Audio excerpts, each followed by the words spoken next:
A lot of independent artists think the algorithm is a thing standing in their way.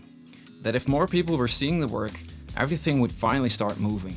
More streams, more reach, more momentum, more proof that this is actually going somewhere. And look, I get that. I really do. Because when you're a small artist inside a giant system and your numbers stay quiet for long enough, it becomes very easy to start treating the algorithm like the enemy. Like the thing that keeps ignoring you. The thing that rewards the wrong people. The thing that was never built for what you make. And honestly, there's a part of me that still feels that too. That rebel part. That irritated part. That part that looks at the scale of the machine and thinks, how is someone small supposed to stay human inside something this big? How is someone supposed to make careful, meaningful work inside a system that keeps rewarding speed, repetition, visibility, and noise? So, no, I'm not here to tell you your frustration is childish. I'm not here to say the platforms are neutral. And I'm definitely not here to tell you to just be grateful for exposure and shut up. But I also don't think the algorithm is the enemy is actually the clearest way to understand what's happening. Because the algorithm is not the whole problem. The deeper problem is what starts happening inside the artist when they try to build something meaningful inside a system that was not designed around meaning. That's what I want to talk about today. Not why the algorithm is good, not why you should love it, and not why you should stop caring, but why small artists can become vulnerable in these systems in a very specific way. And why, if you don't understand that, you'll keep fighting the wrong battle. Before I go further, I made a free reflection exercise that connects directly to this video. It's for artists who want to get clearer on their identity, their direction, and what they're actually building underneath all the noise. It's short, it's practical, it's free. The link is in the description. If this video hits something for you, come back to it afterwards. The easy story is this. Spotify is bad. Instagram is fake. TikTok is chaos. The algorithm is killing art. And I understand why that story is attractive. Because it gives you something clean to blame. It gives you an enemy with a face, even if it's not really a face. It gives shape to frustration, and when you're tired, when you're discouraged, when your last release landed in silence. An enemy can feel weirdly comforting, because then the pain has somewhere to go. You can point to the machine and say, that's the reason. And sometimes that story is not entirely wrong. These platforms do shape what gets seen.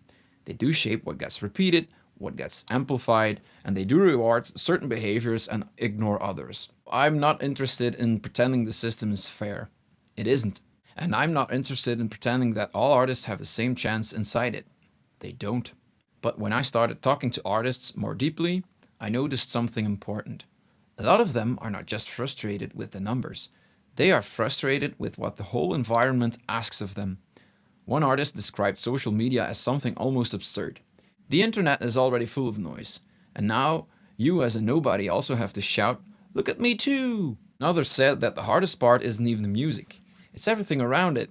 The admin, the strategy, the organization, all the things outside the playing itself. That matters. Because now we're not only talking about visibility, we're talking about what the system asks a small artist to become just to stay in the game. And I think the deeper story is harder. Because the real danger isn't only that the system exists, the real danger is that over time, the values of the system start replacing the values of the artist. And when that happens, the problem is no longer just reach, the problem becomes identity. For 7 years, I worked in youth welfare, and one of the theories that stayed with me is Nicole Vettenberg's idea of structural vulnerability. Very simply put, people do not become vulnerable only because of something wrong inside them. They can become vulnerable because of a mismatch between who they are and the systems they have to move through. Not because they are weak, not because they are lazy, not because they lack worth, but because the environment keeps pressing on them in a way that accumulates, in a way that repeats, and in a way that slowly shapes what becomes possible, what becomes visible, what becomes rewarded. And the more I think about independent musicians, the more I believe something similar is happening there too. A lot of artists are not vulnerable because they are fragile people. They become vulnerable because they are trying to build something slow, human, identity-driven, emotional, messy, and meaningful inside systems that reward speed, volume, frequency, comparison, instant reaction, and surface-level attention. And you can hear that mismatch very clearly when artists describe their daily reality. One artist told me she keeps hearing post twice a day, make 100 videos, keep pushing, but at the same time she wants to stay authentic and only share what actually feels real. That tension is everything. Because when the system rewards constant output, but your integrity asks for something slower and more honest, you don't just get a marketing problem, you get friction in your identity. And if that friction lasts long enough, it starts shaping your behavior. That mismatch matters a lot. Because it doesn't just affect your distribution, it affects your nervous system, your timing, your confidence. It affects the way you interpret silence, and after a while, it affects the way you see yourself. I almost think of it like trying to grow a tree in a room built for fireworks.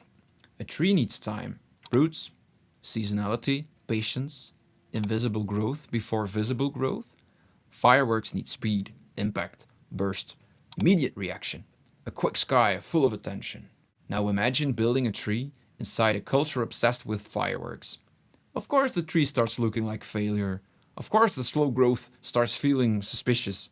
And of course the artist starts wondering if they should explode louder. That doesn't mean the tree is wrong. It means the environment is rewarding something else. And if you're not careful, you start cutting your roots to mimic someone else's sparks. That's the danger. It looks like this. You release a song you care about. It stays quiet. And instead of simply thinking, maybe this needs time, you start thinking, maybe I need to become someone else for this to work. You make something honest, but it doesn't move. So next time, you shape it a little more toward what seems to be rewarded. Not too much, just enough. You post a clip and it underperforms. So you change how you present yourself. You change the type of content. You start talking differently. You start choosing what is visible, based less on what is true, and more on what is likely to get picked up.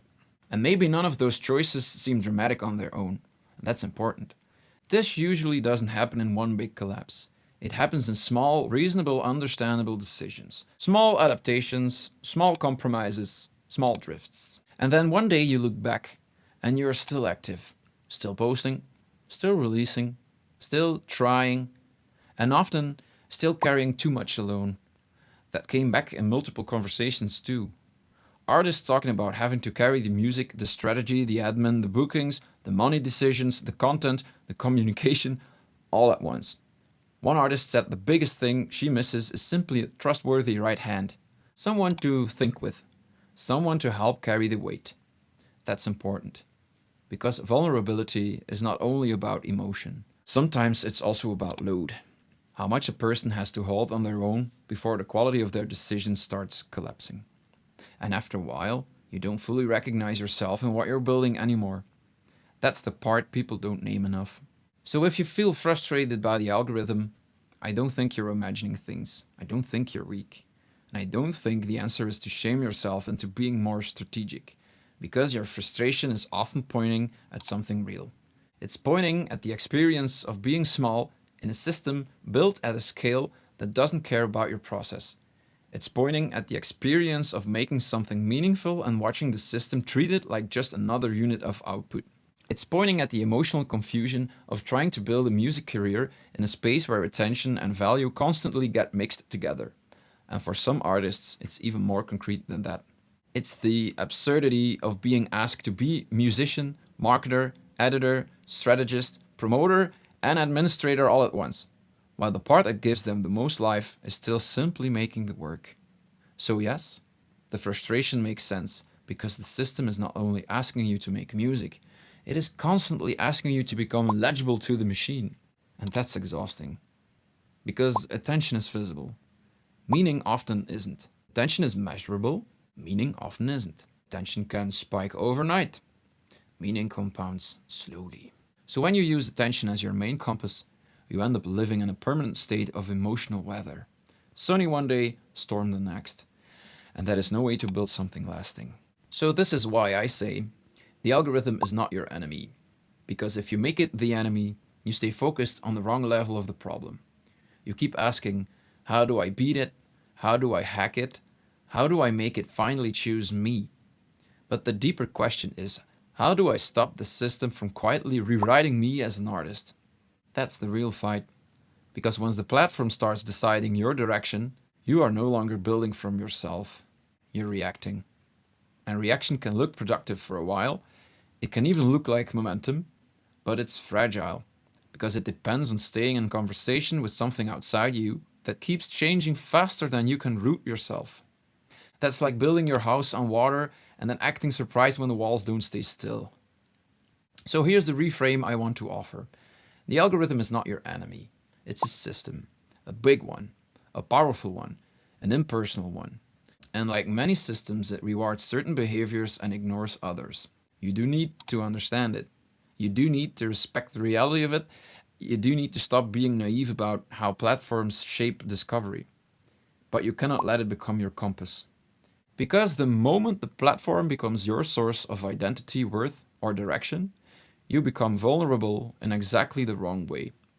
You become easier to pull, easier to confuse, easier to exhaust, easier to fragment. And that's when small artists stop building and start surviving. So what do you do instead? I think it starts with this. You stop asking the platform to tell you what matters. You use it for what it is useful for. Discovery, convenience, reach, signals, feedback, sometimes. That part is real, and it matters. Streaming platforms may offer reach and discovery, but for most under-the-radar artists, they are not the real heart of a sustainable career. So I'm not saying ignore streaming or love the platforms. I am saying don't confuse the welcome sign above the door with the actual house. Streaming can be the sign above the front door. It can help people find you. It can make listening easy. It can help discovery. But it is not the home itself. The home is deeper than that.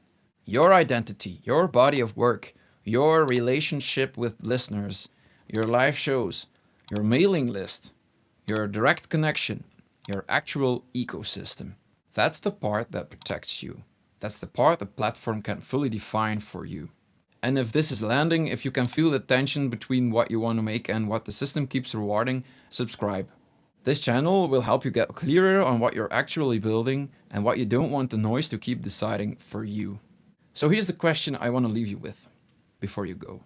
What part of your current direction is genuinely yours, and what part of it has been shaped by fear, silence, or platform pressure? Not to shame yourself, not to become pure and anti-everything, not to pretend strategy doesn't matter, just to see clearly. Because you can build honestly from a place you haven't named. And maybe that's the deeper work here. Not defeating the algorithm, but refusing to let it quietly become your identity. So dear musician, no, I don't think the algorithm is your enemy, but I do think it can become part of a system that makes small artists more vulnerable when they don't yet have enough clarity, identity, or direction to stand in. And if you've been feeling that pressure, that frustration, that drift, you are not crazy. You're not weak. You are not failing because you care too much. You're trying to stay human in a system that makes that harder than it should be. And that's worth understanding. If this helped, hit like so more independent artists can find it. And if you want to go deeper, the free exercise is in the description. And in the next video, I want to talk about something connected to all of this. Why being small might not be the problem you think it is. I'll see you there.